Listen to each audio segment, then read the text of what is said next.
আপনাদের কিছু জিজ্ঞাসা থাকলে তাদের জিজ্ঞেস করেছেন, আমি আসার পরে আমাকে কেউ কেউ জিজ্ঞাসা করেছেন, নিজেরা আলোচনা করেছেন। কেন করেছেন এই সারাদিন এই কাজগুলো? কারণ ওই যে বললাম, গুরুত্বপূর্ণ। আপনারা যখন ফিরে যান, আপনাদের এলাকায় ফিরে যান, এই জিনিসগুলো কিন্তু মানুষও আপনাদের কাছে জানতে চায়। জানতে চায় না আপনাদের কাছে? বিভিন্ন বিষয়ে জানতে চায়। একজন শিক্ষক, উনি প্রশ্ন করেছেন ওনার সহকর্মীদের ব্যাপারে, অর্থাৎ শিক্ষার সাথে যারা জড়িত। একজন নারী নারী উদ্যোক্তাদের ব্যাপারে জিজ্ঞেস করেছেন। নিশ্চয়ই তাকে জিজ্ঞেস করে। অন্য নারীরা, ছোট, ছোট উদ্যোক্তা যারা আছে তারা জিজ্ঞেস করে, "আচ্ছা, তোমাদের দল সরকার গঠন করলে কি করবে আমাদের জন্য?" কৃষক যে বা শিক্ষক যে জিজ্ঞেস করেছেন, "কি করবে আমাদের জন্য?"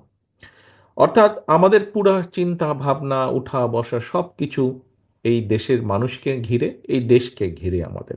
যারা চিকিৎসক, এখানে একজন চিকিৎসক, নারী চিকিৎসক জিজ্ঞেস করেছেন দেশের মানুষের স্বাস্থ্যের ব্যাপারে।